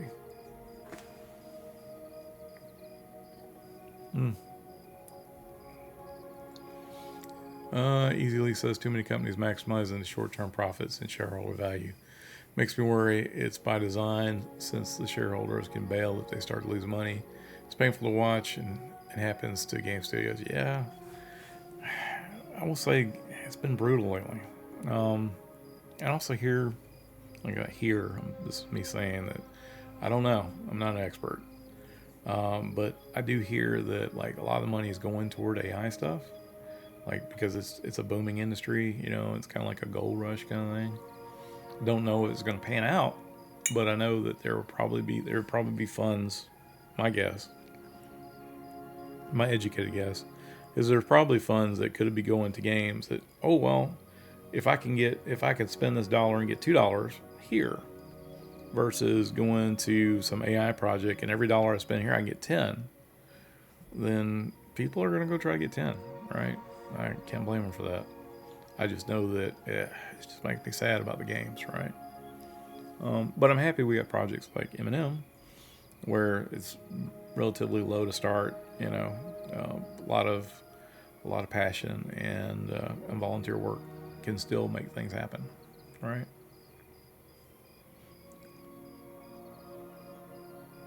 Easily says, and yeah, I met my wife through tabletop gaming, going on 8 years now, and have a big congratulations. Tabletop gaming changed my life. Yeah, I love tabletop games. I love that they become more mainstream. I think the advent of like stuff like Critical Role and 5th edition, and I think it's done great stuff for the hobby. Erod, was that 25? Do you have stable workflow when you're doing your stuff in M&M? Stable workflow. I will say everything is kind of in flux. I can say that because we're distributed over 13 time zones. That there is sometimes where you have to do something and you need a question answer from somebody and you throw it, and then you continue on what else you got going on until they can come back and tell you, hey, yes or no, or here's some more information or whatever. There are challenges, but not anything different than would be my day job. And I don't work remotely my day job, but I do have some contractors that do. Let's see. There are challenges, but for like a stable workflow, I know how I generate quests and do stuff on my end. I will say sometimes it's better to have like an outline to start, which is what I kind of do myself, and then work from that and then sort of flesh it out as you go. But I do know that there are some people who they think better running, so they'll go and they'll be like, all right, I need an NPC. They'll put the NPC up, and then as they're doing it, they'll document it as they go. So it's sort of backwards. But either way works fine. You have to find what works for you, and you have to make sure, in my opinion, like you have to make sure that whatever you do can be traced later by somebody who doesn't know what's going on, like a customer service person, to make sure that if they need to help somebody, that they're not trying to hunt somebody down to answer a question. So I try to make sure my documentation's up to par and that make sure that it matches what's in production. So the customer service guy can go, oh, you're stuck on this part of the quest. Let me go look. Research it for a minute, come back and can help the player. That's sort of the thing I do.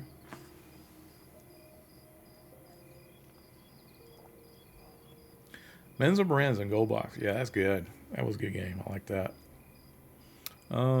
Ono says they're trying to push a new cloud GPU processing garbage too, which isn't helping it. Yeah, I'm not a fan of like the what was it, the Stadia stuff.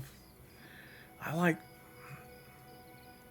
I don't like when people tell me, um, we're not gonna sell you something you can hold in your hands. We're not gonna sell you a computer. We're gonna sell you a service. I like goods better than services, I guess is what I'm trying to say. I'm still a guy that likes to buy the games in the box when I can. I'm not opposed to people who have like Steam accounts that have millions of games on it. Not, it's easier to move 100 Steam games on in your Steam account than it is for me to box up, hundreds of games that I have, collected over my lifetime. So there is that benefit. But when it comes down to it, if something was to happen with the Steam account, whether the service is discontinued or there's a power outage or whatever, I can still go and get the game out of the box and put it in my computer and play it.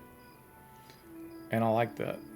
And I don't know if that makes me old fashioned, but I kind of like holding stuff. I like when I spend real dollars, when I spend hard earned money on things, I like to have something in my hand that says, yep, I gave you some money, now I have something. I don't like, I mean, like I said, just give it take. But I don't like the idea of renting a server to play games, I guess. I'd rather have my own machine. Unless they're going to make that service like $5 a month, then, and they're not going to do that. I'm sure it's going to be like $100 and something bucks a month or whatever, and I don't want to pay. I don't want to pay that. I want to have my own machine. There's that Dubar guy. I wonder what he's up to.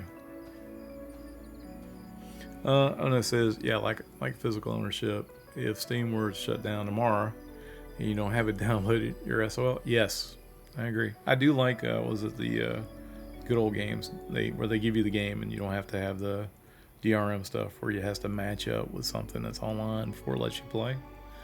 I think that's cool. I mean, if you're gonna do digital games, that's what you should do it. I think. I don't like the idea of where you have to be always online to be able to play your game. I think that's not cool. Either let me have it or not.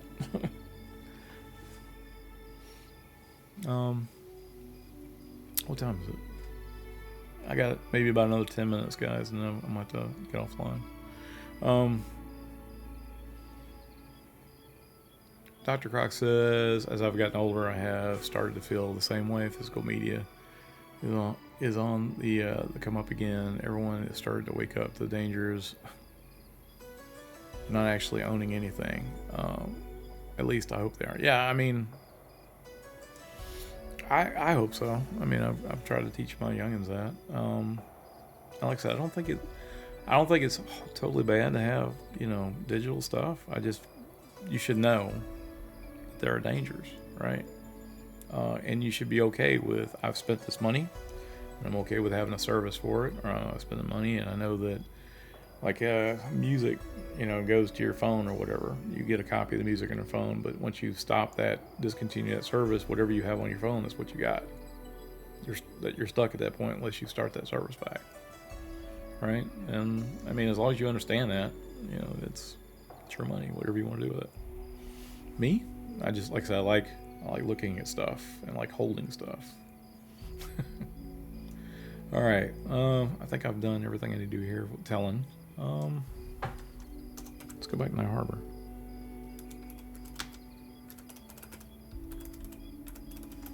Hope I've answered all you guys' questions.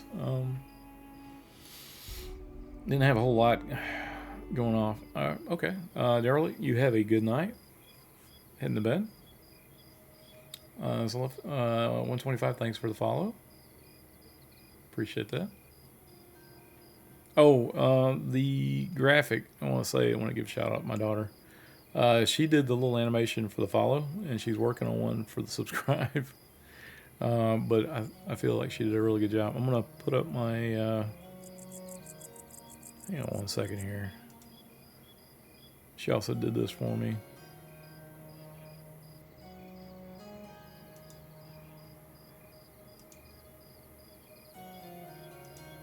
My little avatar here. So she's done the art and the emotes, if you guys want to use them. But I'm absolutely tickled that we're both artists, but I just kind of like having her art on the channel. VT, how's it going, man? Good to see you. Man, it's late for you, right? What you guys been playing?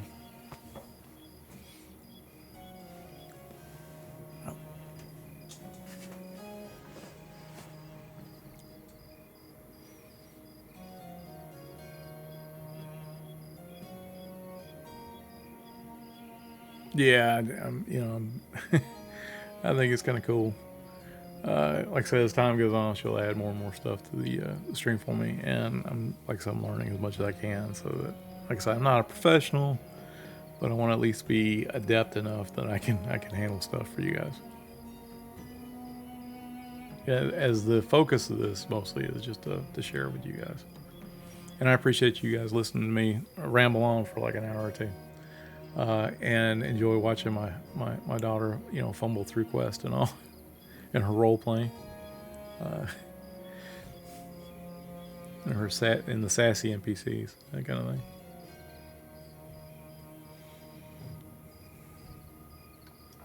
All right, we are back in Night Harbor. I'm checking to see. Looks like it's just me.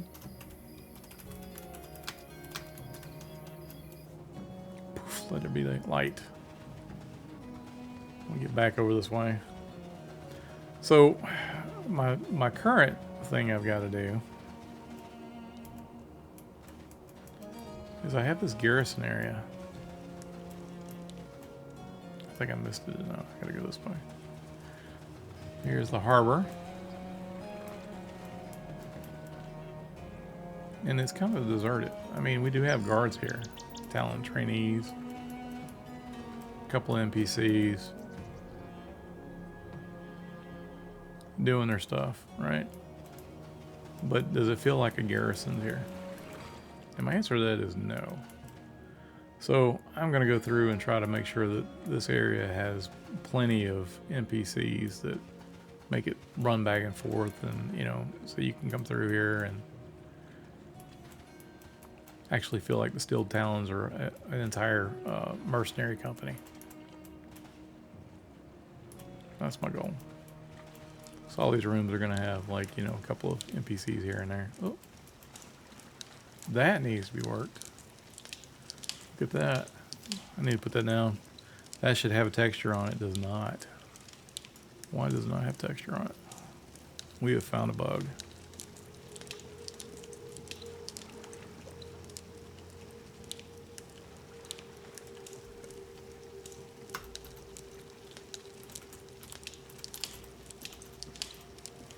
Can we actually click on these?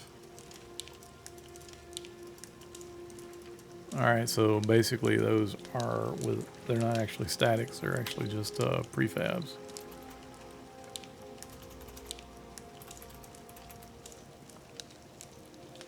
Actually, excuse me, yeah, they're not prefabs, but they're not clickies. That's supposed to be an oven, it's supposed to open.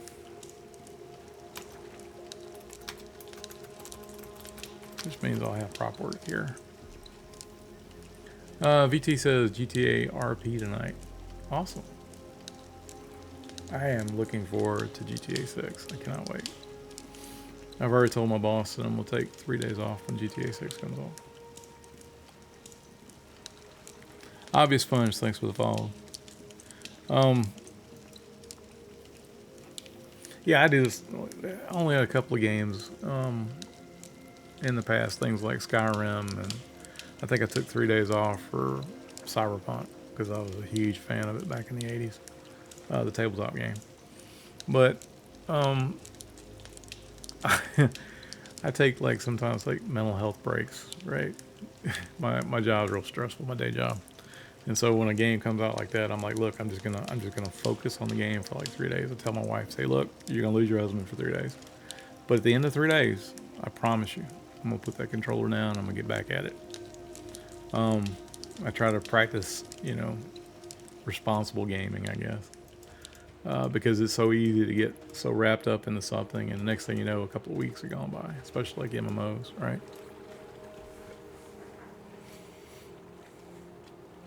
Strongest love the rambling. I appreciate that. Hopefully I can teach you guys something, or you get something out of it. VT says there are some good XCOM like games coming soon. Oh, also, man, did you ever play the original XCOM though? That was my favorite, and it was done by such a small team. I think it was like maybe 2 developers. So good.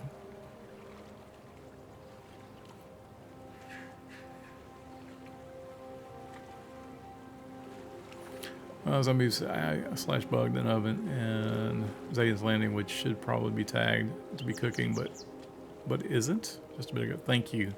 I appreciate putting out the bugs, because John will go through them and he'll compile them.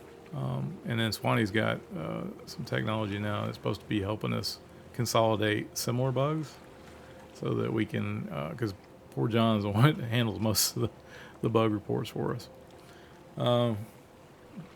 BT says, I did. I think XCOM Terror from the Deep was my favorite. Oh, it was good. Yeah, I like that. I did like the first one. And it was hard. Man, that game was tough. I've tried to go back and play it from good old games, like maybe 5 years ago, and I didn't remember it being as tough as it was. But it ramps up the difficulty really quick. It gives you like 1 or 2 missions that are sort of like, okay, and if you do well at it, it's fine. And then it starts to really get difficult as time goes on, and you have to keep up with the scientific research and stuff, and to make sure that your guys have the right tools to be able to fight the aliens. But absolutely great game. Isometric play was good. I haven't had a chance to play like the current XCOM games, the ones that have been on the consoles and stuff. I don't know how well they hit, or whether or not they did well or not. But if it was anything like the originals, man, that was something. So I got to go back through here and add a bunch of NPCs and some. Maybe even make it to where if you're playing an evil race or whatnot, maybe you can go through here and do some camping. Probably not out here with all the trainers, but definitely in here. Because there's a lot of room in this building. And then on top of that, you got I just missed it a minute ago. On top of that, you've got the harbor area too, I think needs to have some work done. Yeah, there's a whole area out here could use some NPCs as well. So that's what I'll be doing here in the next week or two.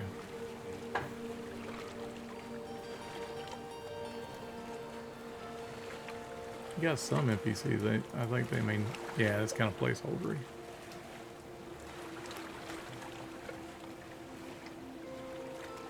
Let me go through and give them some dialogue and stuff if they're not actually talking.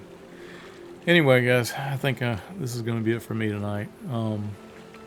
If you have any questions, please hit me up in Discord. You can DM me or any of the other guys on the team. We're all pretty approachable. I'm going to say if you can, try to catch the other streams.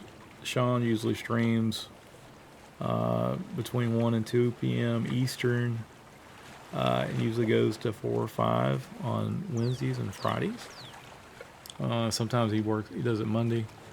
And then Nick usually he streams quite a bit, and his hours are a little odd, so I don't know how to actually say, other than the fact that if you can catch him, you get a chance to maybe get an alpha key or invite into the alpha. Goblin has somewhat of a sporadic stream too, but he does concept art. That's the Goblin Works. And then the character artist, the Z and Z, Zucan and ZBrushed, both do character art and talk their streams and teach as they go. I've learned a lot by watching those guys, even though I'm not gonna get into doing character art myself. But I feel like if you're doing game development, you should know everything you can about the other disciplines, right? As much as you can, so when you're doing your part, it meshes well, I guess. And then I wish, I would love for like if Robert was to do like a music stream, like to go through how he puts his music together. But he's real busy in his day job. But his work is absolutely phenomenal. He posts it in YouTube or whatnot. So he's got like, you go out there and see Robert Ekstrom, and then you'll get to see all the Eminem soundtracks out there. And then I'm thinking Chinny is doing the environment art right now. Used to have Pattis. I don't think Pattis not be able to do it anymore. But if you can, do check all those guys out for the stream. And if you can, support them with with good words, or if you can help them out, do so. It's appreciated. It's not required, but it is always appreciated. I think that's what I got for tonight. You guys have a great night, and I will see y'all hopefully tomorrow night if my youngin's feeling better. If she's feeling better, it'll probably be between 11 Eastern, 11:30ish. Usually we wait till late evening, so the house is kind of quiet at that point. But you guys take care. I'll see y'all tomorrow.